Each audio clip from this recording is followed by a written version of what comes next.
All right, today I'm going to show you quickly how to change your oil. You don't need a hoist. I've got a shop with 2 hoists in it, and I end up doing it sometimes out here just because I got stuff on the hoist. So the first thing you want to do is you go to the auto parts store and you tell them what you got, your make and model, stuff like that. Normally, I'm letting the car warm up a little bit so the oil can get warm.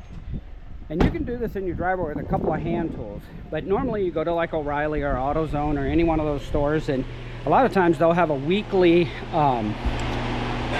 special of oil and a filter. And the biggest thing to look for, this one's from Walmart, is you look for the American Petroleum Institute certified. That's what you want to look for, that seal, and then it really doesn't matter. There are people that have preferences for the brand of oil and stuff like that. I'm not concerned about it. I look it up. There's a Walmart app. I got this oil filter. I get the SuperTech one. I always pull this off. I'll rip off this tab and I write down the mileage. This is for my daughter's car, so I'll write down the mileage and then I'll write like I love you on it, and then she knows when she needs her next oil change. So get those all set up. Then all you need is a couple of ramps, and what I do is I'll get the car kind of pulled up where I want it to be, and then I push the ramps up into the tires, and then what you do, you get in the car and you put it in drive and you slowly come up the ramps until you get to the stopping point on the ramp. A lot of times it helps to have somebody with you. I don't always do that, so I do it from time to time.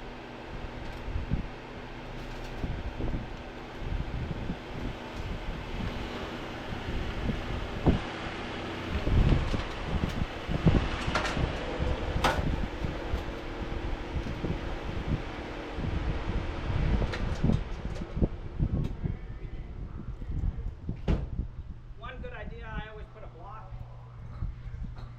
behind the rear tire. Should help keep it from moving if it wants to move or anything. So then what we're going to do, I've got an oil catch pan. I slide that underneath, and there's 2 things that you need to do, and I'll actually pull this off and show you what I'm going to do. I got to go get the tools for it, but the way to do this is you find your oil filter, which is right here, and the exhaust is going to be really hot, and then this is the oil pan, and there's always a bolt at the back. It's a good idea if the bolt is stripped at all to try and look at it before. You can go to the auto parts store and just get a new bolt when you get your oil and everything, and it's just a lot easier. So what I'm going to do, I'm going to take this off. I'm going to get some gloves on because it's hot. Unscrew this, let it drip into the pan. Then I'll put a little bit of oil in the new one to get it to soak in, then put it on, and then I'm going to take off this bolt right here and I'm going to drain all the oil out. Key thing, you got to put that back on. And then I always give a once over to the car, so I'm going to get that set right there, and I'm going to see if I need a glove, or sometimes you need a wrench, but I changed the oil last time and I try not to put it on too tight, and it's going to drip out, and that's always something that happens. You just try and be careful, and it's surprisingly forgiving. If you spill some on a concrete driveway, you get a little bit of Dawn dish soap on a rag and it wipes right up, but it's going to splash, it's going to make a little bit of a mess. And I always drain these out, and you can go to any parts store, you can put your used oil in a container that it came in. You can go to any parts store and they will let you recycle it. Let me show you. I don't know if you can see that very well, but open the new oil, and I like to have a little bit of extra oil. This car takes 6 quarts, and the oil came in 5-quart jugs, so I just got 2 5-quart jugs. And I always tear that tab off before because once afterward everything's oily. And then what I'll do is I'll just pour a little bit in the filter. And it just allows it to soak up, so there's a little bit of oil already in the filter when you go to turn the car on. And it's a wives' tale, I've heard, but I always take a little bit of oil and I just swirl it around on the little rubber O-ring.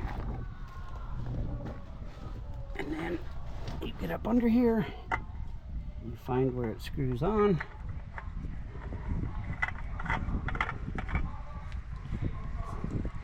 And you don't need to go super tight. I go about that tight. Now, I'm guessing that is a 15 mil. So let's go get that. And you could even use an adjustable wrench, but adjustable wrenches tend to strip. So if you can get the right size, that would be even better.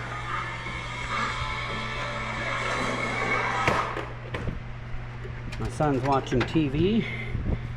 So let's see. We got a 15 mil right here. I'm guessing that's what it is, and I grabbed a rag.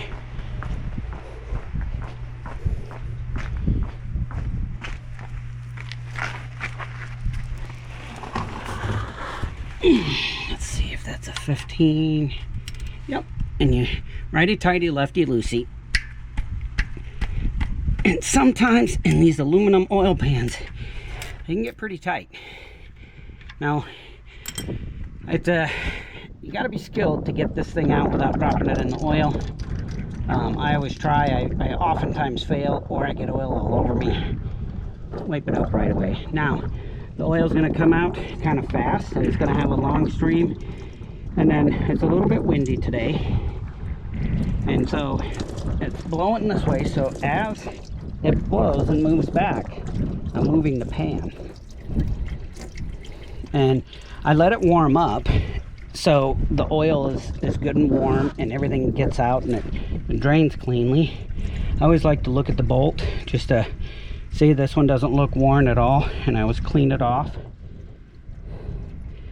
A lot of them will have a magnet on the end and it'll catch any type of metal debris. If you have a little bit of metal debris, it doesn't necessarily mean that your engine's shot. That's kind of the point if something wears or a little piece breaks. But if you have it repeatedly happen, then that could lead to some serious issues down the road.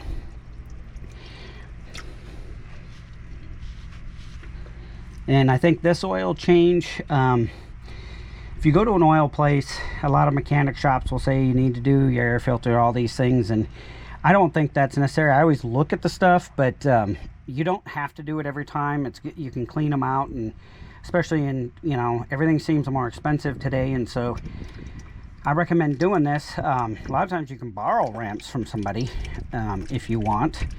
But basically you need to figure out what size wrench you need. A small socket set or wrench set from like Walmart will be enough.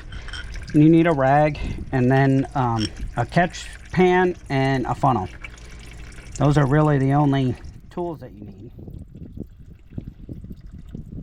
And what we're going to do here, once this finishes draining, is I'll let it drip a little bit, and then if it's up on a hoist and I'm doing other things like rotating the tires, it's a good idea to rotate your tires when you do your oil change.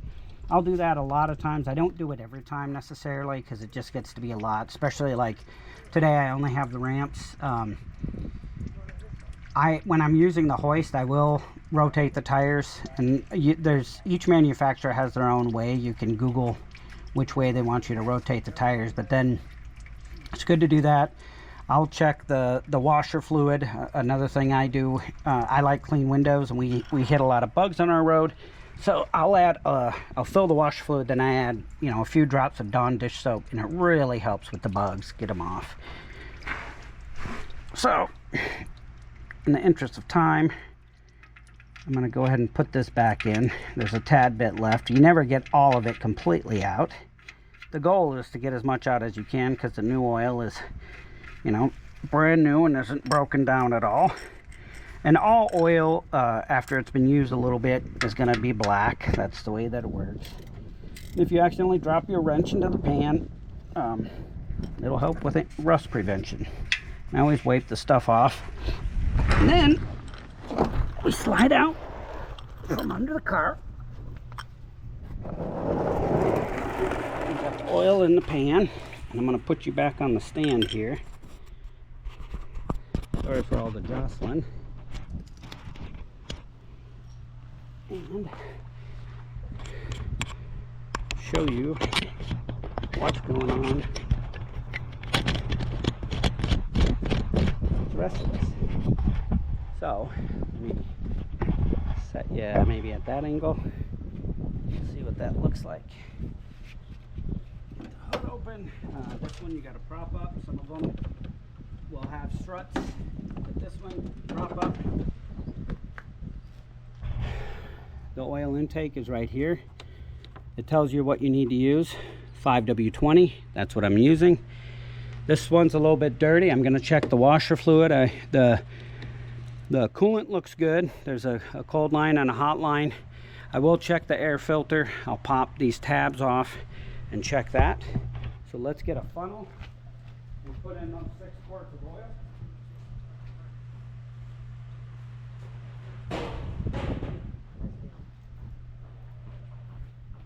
Press pause on your video. Do you remember if we pull most of the training bolts before we take the cross member out? Does that seem right? Yeah. Well, it doesn't matter. The really. top ones? Yeah. Yeah. Okay. So I'm gonna put the oil in. I think what would be the common mistakes for people is that I've seen is when people start putting the oil in while the drain plug is still out. They forget about it, and then they're like, oh, I better put the oil in, and then all of a sudden they hear it dripping again, which if that happens, then you got to go buy oil. And I call that, you know, you're purchasing an education. Do you have the ratcheting 15? Oh yeah, right here. I'm done with it. And then this one, I need 1 quart out of this one. And you may be saying, well, how do you know what 1 quart is? Well,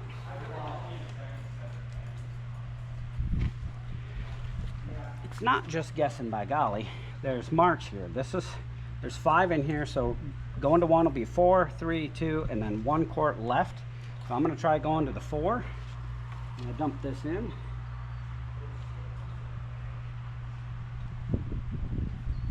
Check it. It's not even half a quart.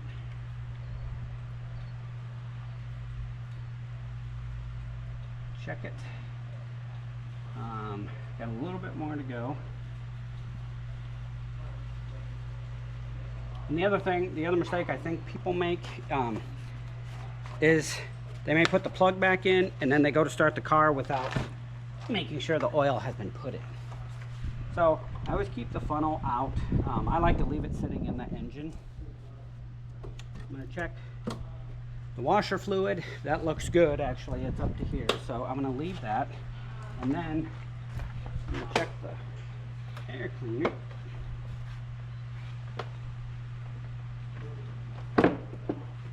And most places, that's one of the things they do is they'll sell you on stuff. So this one, you can see there's a little bit of stuff in there. One of the things that I like to do is I'll just smack it on the ground, and it actually, you know, this one I'm definitely going to change at the next oil change, but the paper is still in decent shape. A lot of that is from me checking it, the oil. But you knock the stuff out. You don't need to use carb clean or anything, just knock it out. It's bringing air in. And the cabin filter is something you want to do, you know, when you can, but those to me they're not as important to keeping the engine running. The engine's the expensive important thing. And then just get this put back. There we go. Let's see.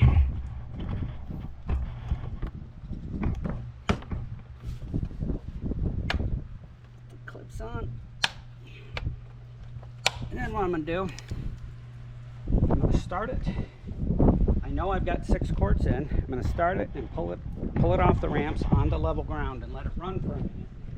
And then shut it off and check the oil level.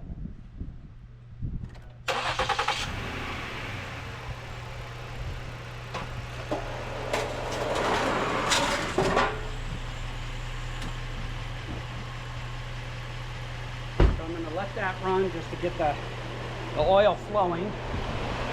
And I always put the ramps back out of the way.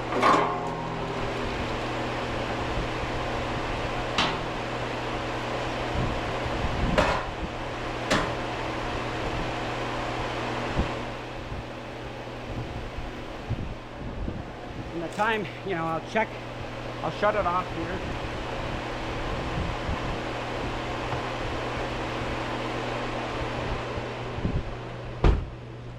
And then I'll let it sit for like 30 seconds for all the oil to come down, and then while I've got the funnel out, I'm going to check the oil, make sure that it's good to go. And you always clean it off first. Clean off the dipstick. And on the dipstick there'll always be some writing, but here's the first tick mark. It's a bend, and then there's a bunch of cross hatching, so you want it between this hole and this hole, and just under this hole is where the top of the cross hatching is. That's where full is. That's where we want to be. We don't want to be over, and we don't really want to be under. You push it down, let it sit for a sec, bring it up, and it looks good to go. So now I take the funnel out because I know I'm done adding oil. Put the cap back on, and then I take the funnel and I use the funnel. I usually have somebody help me with this. I'll put this in here, and then I dump the oil back in here. Whoops. I'll put the funnel in here, and I'll get somebody to help me dump the oil back in. That's trickier. I like to do that over gravel or something like that. Dump the oil back in, put this on there, and then I put the oil filter back in the filter box. And take these back to the auto parts store and say I need to recycle these, and they'll take you right back there and dump it. So I hope this helped. This is just one thing. I'm going to try and do some tips and tricks to help young people who may not have had somebody that could teach them this. And let me know if you want to see any other videos.